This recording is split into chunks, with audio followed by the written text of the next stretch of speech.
Summer is here, and that means it's time for summer events at Sereenbe.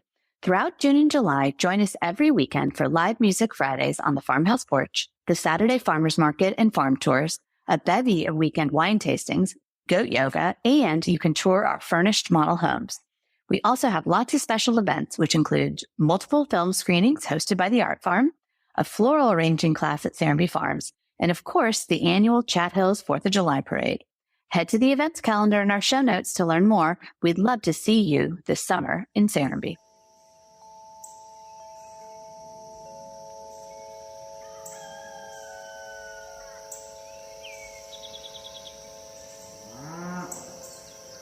When the world shut down in spring of 2020, Amy and Jared Mass hit pause on their busy lives in the Los Angeles entertainment industry.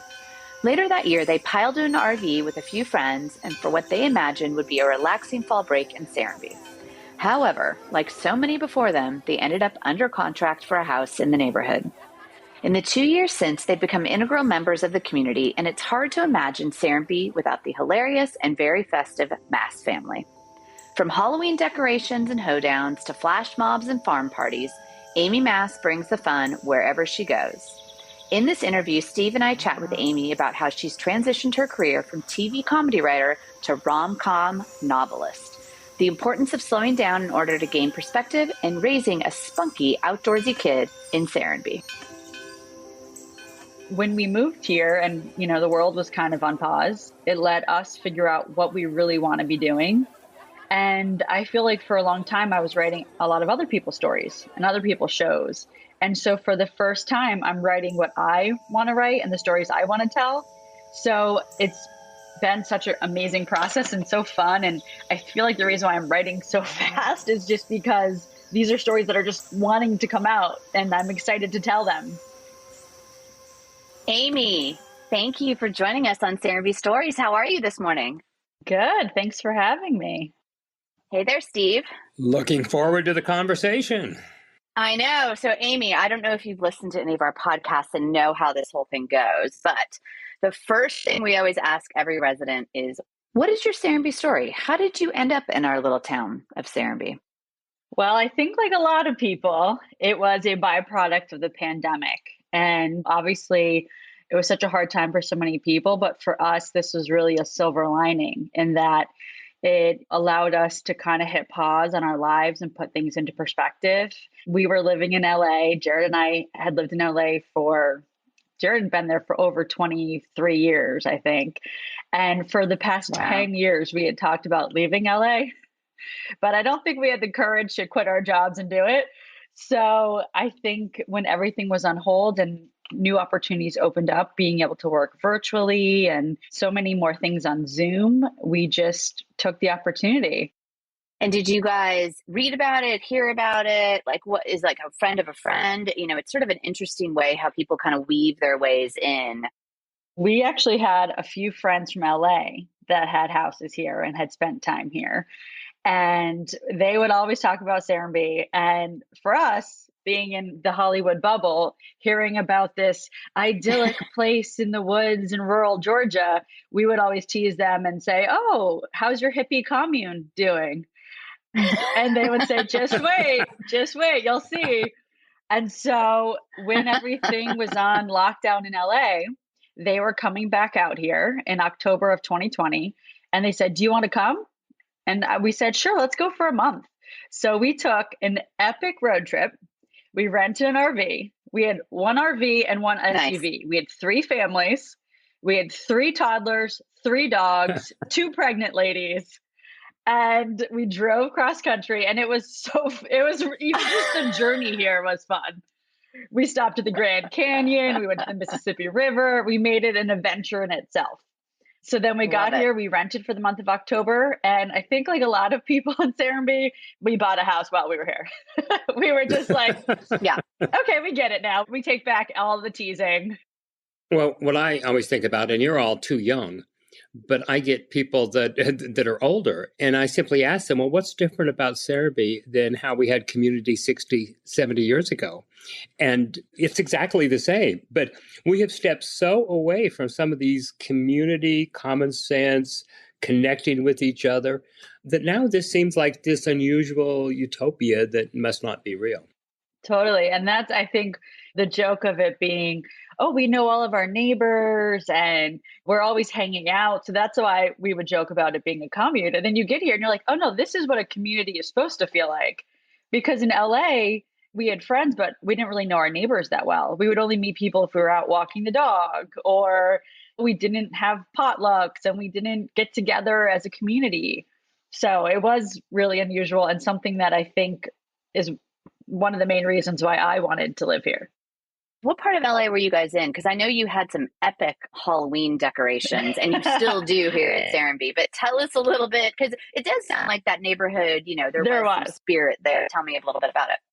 We lived in Sherman Oaks, and a street over from us is the Mecca of Halloween. They used to block off the streets, and kids would get shipped in and busted, and you would have over 200 kids at your door.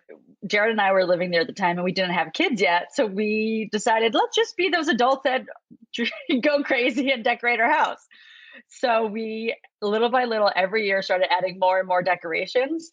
And so we got the overflow around the corner from the main street. And then we started the trend for our street. My proudest moment was when a little boy came to our door like 3 years in and said, I just wanted to say, I noticed you guys were the first ones to decorate in our street. And I think everyone else is decorating now because of you. And I was like, oh my God, that's the sweetest thing anyone's ever said to me. I remember talking to you about the first Halloween, and you said that Jared made you get rid of a ton of stuff. And then you got here and you're like, wait a minute, I don't, where's my stuff? Yeah, I mean, I still probably came with about 50 boxes of Halloween decorations, but it was culled down from 75. No, we just are very festive, as you have probably seen. And in fact, this year we won most decorations. Not best, not scariest, just not best. Just most. Halloween is sort of one of the epic traditions here at this point and kind of gets bigger and bigger every year. Tell us about that Michael Jackson thing. I think you were involved in that. This was 2021. Yeah. So the first Halloween here, again, Jared said when we first moved here, he goes, you know what? Let's take some time to ease into things here. You don't have to go full throttle right away. I think I joined the social committee week 2, our first Halloween here. I was like, let's do a flash mob. So what's amazing about Sereenbe is that I have always wanted to do a flash mob. And within 15 minutes, I had one organized. I sent a text to Jenny and I said, hey, do you think you'd be able to help teach how to do a flash mob? Because I can't dance, but I just needed someone that could help teach. And then I texted maybe 20 other girls. Within 15 minutes, we had a flash mob put together. And then we started practicing at the yoga studio. Didn't tell anyone what we were doing. Even our husbands and families didn't know. So we had secret practice. We would say we were taking a late night yoga class, but really we were there practicing the choreography to Thriller. And then one of the big Sereenbe traditions for Halloween is the costume parade in front of the general store. So we worked it out with Nadine and everyone who was in charge of the parade, that after the parade, Nadine would make an announcement. It would be cut off by the music for Thriller. And then we had a flash mob doing the dance. Well, and you had a video. I'll find it and we'll put it in the show. Yeah, sure. That's okay. You let me know if you don't want it out there. But I had no idea it was happening. And I was almost like in tears that this whole thing happened. It was so professional. It was incredible. Well, it was definitely a dream come true. I've always wanted to do a flash mob. And this is just the way Sereenbe is, right? There's so much talent in your neighbor. You're walking on the street and you're like, oh, you're a videographer. Cool. Can you get a drone and tape our flash mob we're doing? And we had dancers who were professional dancers, people who've been on Broadway, people who are professional cheerleaders. They really came together. Did you and Jared grow up in Los Angeles, or where were you from originally? I grew up in LA. Like, I didn't have any clue what was going on out here. I thought it was going to look like Charleston, and LA or Atlanta looks more like LA. So where did you guys grow up and how'd you end up in LA? And then I want to talk about what you guys do. I actually was born in Louisiana, so I have some Southern roots. We quickly moved to Connecticut. So I think that kind of erased all the South. Okay. I grew up in Connecticut, went to school in Boston. Jared's from outside of Philly in Bucks County. It's a beautiful area. So we're both, Beautiful, yeah. Northeasters, and we ended up in LA because we are both in the entertainment industry. Although I don't think we ever thought we wanted to raise kids in LA. I think just because we had our childhood on the East Coast, we always envisioned that for our kids. Did you study writing in college, or like how did you meet out there? So I'm actually on my third writing career. I call this my third phase of life. I went to school for advertising. I went to BU, and my first job, I think I started the week I turned 21 at McCann Erickson in New York City. I worked at McCann in Los Angeles. You did? Oh, that's fun. We'll have to have a reunion. Yeah. There's a couple other McCann. And I used to write the Verizon Wireless "Can You Hear Me Now" commercials. I love it. Although I think my favorite moment was I was at a baseball game. I was at a Chicago Cubs game visiting a friend, and I looked up on a billboard, and my MasterCard priceless ad was on the billboard. And I think I jumped, and I probably spilled beer on the people behind me, but I was so excited because I was like, oh, there's my billboard. It's a big deal. So I worked in advertising in New York, and then I decided I wanted to do a different type of writing. I loved advertising, but it felt a little corporate for me. And I joked that 30 seconds wasn't enough. I needed longer. So I took a bunch of classes in New York, and I took stand-up and sketch comedy and screenwriting and TV. And I really decided I loved TV writing. So I packed up and moved to LA. I continued freelancing and advertising until I got my first job in TV. I was really lucky that a friend that lives in Sereenbe, one of our friends that first introduced us to Sereenbe, Evan, he told me about his friend who went to camp with that just sold a show. And so I met him at Evan's barbecue, and I was like, do you need a writer's assistant? And he's like, no, I need a personal assistant. And I said, okay. So I took a 90% pay decrease from my senior copywriting job, and I became his assistant. Yep. And that was my foot in the door for TV writing. I've worked on a bunch of shows. I worked in TV for 12 years. I worked on Last Man Standing, the Tim Allen show, for a long time. I worked on the Goldbergs most recently. That was my first boss, Adam Goldberg, who created the Goldbergs. I worked in his first show, Breaking In, with Christian Slater. So, 13-year-old me was very excited about that. Oh, sure. Yeah, I love it. Yeah, I also got to on Last Man Standing because I was such a fan of Home Improvement when I was a kid. And Jonathan Taylor Thomas was on Home Improvement, and he came back to direct some episodes of Last Man Standing, and he got to direct one of my episodes. So, and Last Man Standing was Will Forte, right? I think that's Last Man on Earth. Last Man Standing is the one where Tim Allen has 3 daughters. It's a sitcom, family sitcom. Yes. And so, yeah, I'm a comedy writer. So I worked on a bunch of comedy TV shows. And then when we decided to move here, I had always wanted to write a romance novel. And when you're a city girl moving to a small town, you obviously have to write a romance novel. Of course you do. I wrote my first rom-com, my first novel. And again, through Sereenbe connections, I don't know if you have interviewed Paige yet, but Paige Crutcher is she's on our list. So she's an amazing author and a good friend and my mentor. And I was picking her brain one day, and we were talking about books, and she had just switched agencies. And she said, you know what, this agency that I'm at now, I think would be perfect for you. They really have a lot of rom-com. They represent a lot of romance authors. And I look it up, and my top 10 favorite authors were all at this agency. And she said, wow, when you have your first 3 chapters, I'll read it. And if you want, I can send it to my agent. And I was like, wow. Sure. So she read it, she gave it to her agent, and the next day her agent emailed and was like, can I meet with Amy? And it was just this kind of kismet. It was amazing. It's my dream agency, my dream agent. I am on submission for my first book right now. It's out to 12 editors, so I'm waiting to hear. And I finished my second book already, and I'm working on my third. So what? Wow. What? How? Oh my God. Wait, can you share a little bit about this fun, is it the same? Nope. Is it a series, or is it the same character? Yes. Okay, so they're all 3 different books. Yes, rom-coms. Amy, that's so exciting. Part of the reason I moved here also was the idea of slowing down. And I think in LA, there's so much hustle, and you're trying to do the next thing, and it gets stressful. And I think you lose sight of what you really want to be doing because you're just trying to do the next big thing. And so when we moved here and the world was kind of on pause, it let us figure out what we really want to be doing.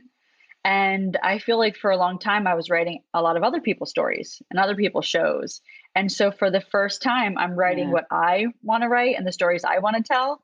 So it's been such an amazing process and so fun. And I feel like the reason why I'm writing so fast is just because these are stories that are just wanting to come out and I'm excited to tell them. Yeah. So my first one is actually based, a friend of mine in my book club in LA told this story one night about how her husband found an old coupon book she had made him for Valentine's Day, like 3 years before. And he was trying to cash it in. And she was like, no, those are expired. And so we were joking. We're like, no, you have to do it. Coupons don't expire in coupon books. And so I was like, this is a great idea for a rom-com. So in my version, it's about high school sweethearts who get into a fight and become enemies, because I love an enemies to lovers trope. They become enemies. They don't talk for over 10 years. They get back at the high school reunion, and he has the old coupon book from high school. And through a series of other circumstances, she has to go along with it. And it goes from something like a movie date to a massage. And it gets, as time goes on, they start to fall for each other again. Spoiler, they fall back in love. Oh, I love it. Okay, this sounds like it could be made for the big screen. Well, I do still have my TV and film agents. And I think a lot of content now is based on IP. So I have writer friends who have said, I think I should write a book so that I can make a movie. It's almost easier nowadays to write a book, sell a book, turn your book into a movie than just write a screenplay on spec. All right, Steve, do you hear that? Get writing, Steve. I know. Well, what's such fun to hear is we always talk about come to Sereenbe, slow down and simply be. And you're telling that story. You slow down and now it's all flowing, including the connections that you would have probably had to really work to find in LA. Totally. They're just on the street. I mean, I feel so lucky that I know that it can take years to find a literary agent. It can take years to be at the point where I am. So I feel so grateful and I don't take it for granted. I just think that it was such a kismet experience where I was in the right place at the right time, met the right people, and it just kind of all clicked. And Jared had a similar story too. So part of the reason why Jared wanted to move to Sereenbe is he had always dreamed of starting his own animation studio. So Jared is a producer and he makes animated movies. He started off in live action and has been in development and a producer and head of creative for a long time, but he always wanted to start his own studio. And so when we came to visit, he met with a bunch of people in Atlanta. He met with the Atlanta Film Commission and a bunch of different creatives. He went to different art schools and met everyone you could meet. And I think what he realized was Atlanta's the number 2 market, but it's not saturated yet. So there's still room for an animation studio, and there's great tax credits in Georgia. And there's so much untapped potential at all the art schools, right? There's so many art schools and talent in the Southeast that I feel like in California, New York maybe comes, or you get people from the West Coast. But I think now that there's a hub in Atlanta, it's great for a lot of the kids graduating from art schools down south. So Jared started his own animation studio, and he's got business partners and creative partners and from neighbors in Sereenbe. So some of his projects he's working with just friends from the block. I love that. I always thought you could be in Los Angeles, San Francisco, or New York, and it's like you're a small fish in a big pond. And it doesn't really matter how big you get, but here you can be a big fish in a small pond and really make your mark, because I feel like Atlanta's still growing. And I feel like, Steve, you felt that way when you moved here, back in the 70s. How do you think Atlanta's grown and changed, Steve?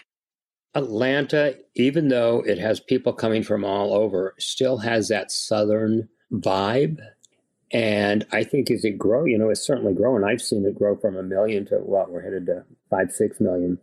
There's still that vibe to where there's a certain courtesy, and it's much more so at Sereenbe, of course, than it is in Atlanta, but it's just easier to connect. And you see that even some of the big industries that are in Atlanta, it's just different. It's more connected. One of the things that we love about you, or like I think that's really kind of fun, is that your daughter, Ellie, who's 5, and I feel like this happens with a lot of kids, but like she's like the mayor of Grange, if not Sereenbe. Tell us a little bit, like, she moved here when she was 3, so probably limited, memories of that. But now at 5, how has it been for her versus, back in LA? Part of the reason why we moved here also, I'm giving a lot of reasons why I moved to Serendbe, but well, we love that. One day in Los Angeles, Ellie said to me, I'm an indoor kid. And I was like, what? That's not a thing. Go outside and play. And what I've noticed is since moving here, when we moved here, she was afraid of bugs. Now, last night she was out there picking up bugs and looking at them, and she's more curious about it. The other day she said, nature's my spirit. And she's just become such an outdoor kid, which is part of the reason why we really wanted to live in Serendbe, is because we wanted our kid to be able to go out and play, go in the woods, explore, climb trees. She also used to be a little bit more timid, I think, physically, not socially. Socially, she'll go and talk to anyone, but she'd be afraid to jump off of a rock or climb a tree. Now she's climbing and jumping, and I have to tell her, be careful. I don't know if that's a good idea. She took a parkour class, and she's just fearless now. So I think she's becoming this kid that I always knew was inside of her, but maybe didn't have the opportunity to blossom when we were in LA. She's also, I think, made such a range of friends, which I really like. She's an only child, so she didn't have a lot of opportunity to play with younger children. But here she's playing with 1-year-olds, 2-year-olds at the green. And it's so nice seeing her being so loving and kind and patient with them. I'm seeing this new side of her that I hadn't seen before. And then she also has adult friends, like at her 5th birthday dinner, besides kids her age, there were teenagers, people in their 20s, 30s, 40s, 50s, 60s, and they're all her friends. These are the people she wanted at her birthday dinner. We joke that her best friend is a middle-aged mortgage broker. And it was such a sweet moment. We went around the table and everyone said one thing that they really loved about Ellie. And then Ellie, on her own, went around the table and said one thing she loved about everyone. And they were all really unique, different answers. And I just thought that's so special that she has multi-generational friends like that. She can learn from different people. And I just think that's so special. That is great. And like communities used to be. I also like the fact that she's friends with people that don't have kids. So I'm like, hey, if you guys want to take her for a few hours, go for it. She's also buddies with Steve's grandkids. So yes, she gets, we do a lot of play dates with them and they have a lot of fun.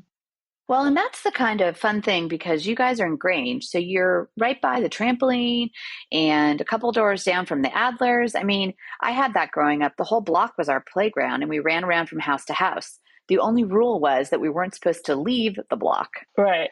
I think when we lived in Atlanta and our kids were itty bitty, we didn't want that. We made us nervous. And so here our kids were 2 and 4 when they moved. It was great like that. It was glorious. And it's even more so. Like we only had maybe, 30 kids here when the kids moved, if even, and so now it's like hundreds. To be a 5-year-old at Sereenbe right now, I would like to be like reincarnated right now and just like live at the trampoline and the sandbox up there.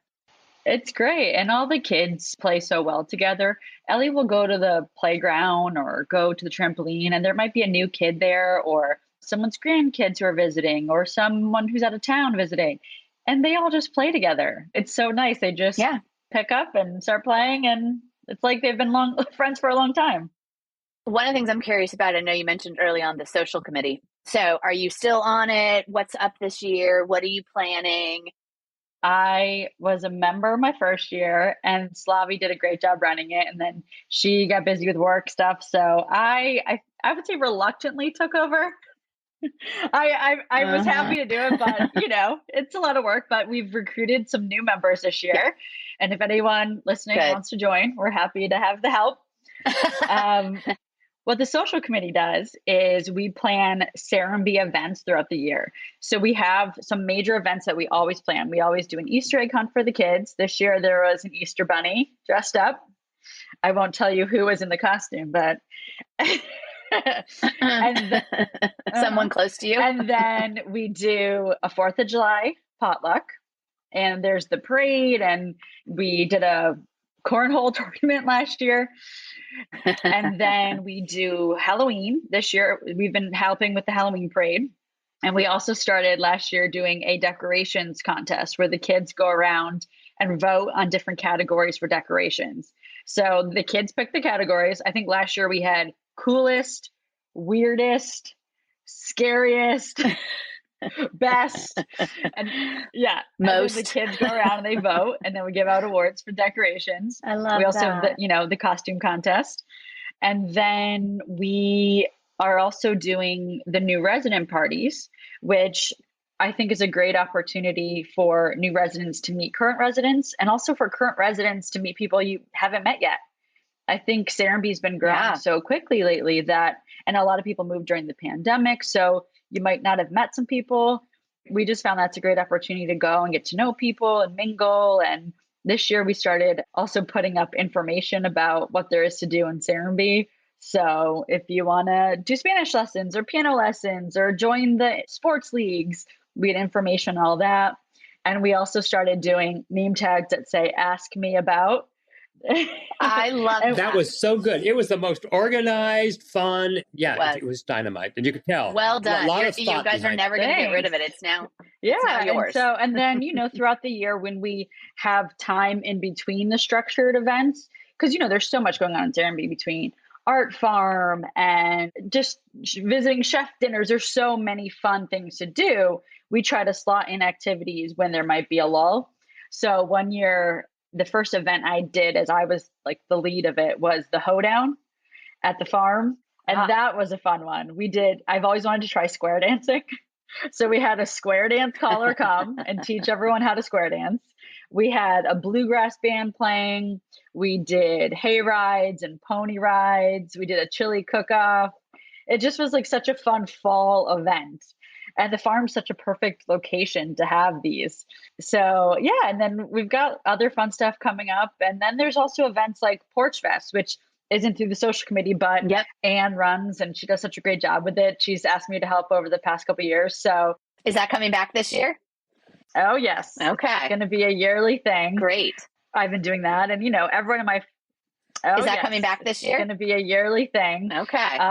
And for those who don't know, it's where we get a bunch of local bands to come and play on people's porches. And it's just a free music day, live music. And for us, Jared, Ellie, and I all love live music.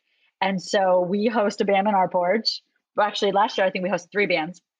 I think we have 30 something bands playing. We have food trucks, and we have an opening drum circle. And now we've been giving out awards for community artist. So someone who has made an impact on our community. So Mr. Jeff won it last year was our first year. And, he does so much for the kids and for the music in Sereenbe. So we're going to hopefully recognize someone each year. Yeah, it's a great event. That's fantastic. What date is it this year? Do you know? I think it's always the first Saturday in November. It's so great. It was so fun last year. And I feel like, you're right. I met people on the street, not only who were visiting, but new residents. And even I feel like there was a couple that was visiting somebody on your block that ended up buying. It's a good sales tactic. It's come for the Porch Fest to stay for next year's Porch Fest. We always ask our guests, if you had a friend visiting Sereenbe for the first time, what's that 1 or 2 things you would tell them that they should do while they're here that you think, maybe we don't promote or we don't know, or it doesn't matter. It could be anything, but sort of what do you think people should be doing when they come to Sereenbe besides all the amazing things you've already told us? Well, Jared, Ellie, and I think that we've got the golf cart tour down pat. We got a 6-seater golf cart just because we knew we'd have visitors coming. So we have our tour where we have our go-to route and we all narrate, we point out all the stuff along the way. But I think honestly just driving around and getting a feel for all of Serenbe, all the different hamlets, what makes them unique and different. We have our favorite stops. We always stop and get food on the way. If it's a Saturday, we'll stop by the farmer's market. And then one thing that we always do is our favorite picture. And this is actually another fun random Serenbe connection. One of my good friends in LA, I was telling her how one day I have a dream of having a barn where I can just drink wine and have parties and events. And she's like, you know what? You should go to this place called Sereenbe. I feel like there'd be a good place for a barn drinking wine. And she said, I went to a wedding there. And she went to Kara and Micah's wedding because she was friends with Micah from high school. No. And she showed me a picture from their wedding where they were in, that long path by the animal farm where there's those beautiful pine trees that line it. And I just thought the picture was so pretty that now whenever we have guests come, we take them to the animal farm so they can see the animals. And then we take the picture with the beautiful tree line on that little hill. So now we have a picture from every guest who's come to visit us in that area. And maybe one day we'll make like a coffee table book or something. Yes, that's such a fun idea. That's one of the greatest stories. I love that. I don't know. I might have to get you to do a golf cart tour for the podcast with all three of you. We can all narrate our favorite places. That'd be kind of fun. And we'll like add a little map to it. I also, on the tour, I also point out another random Serenbe connection. When we were here in October visiting, obviously I noticed Morgan's beautiful mosaic underneath the hill restaurant. And I was like, oh, that's so beautiful. And then we go home back to LA. And a friend of mine who I studied abroad with in Madrid was like, oh, you went to Serenbe? Did you see Morgan? And I was like, what? And she's like, Morgan from Study Abroad. Turns out, I didn't realize this, but the mosaic that I saw was from a friend of mine. Morgan and I studied abroad together in Madrid when we were in college. We lost touch. What? And then now that we moved back, I was like, wait, that's the Morgan who did the art. And now we're friends again. Amazing. That is amazing. What fun stories you've had. Amy, it sounds like you were meant to be here. I think so. Well, Amy, you're demonstrating why Serenbe is so special. Granted, people come and see the streets and the lights and the architecture, but it's the people who make Serenbe. And that's why pictures can't capture it, because you have to really connect. And your energy, your excitement, and what you've contributed since you've been here in just 2 years. Thank you. We joke now that we have too many friends. I say now when I plan a party, I have to just invite the whole neighborhood.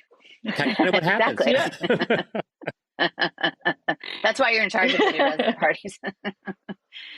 Well, I'm thrilled to learn so much more about you and can't wait to hear about the book adventure as that unfolds in the coming weeks and months. Just thank you so much for your time. This has been an absolute treat. So thanks, Amy. Thank you, guys. Thank you.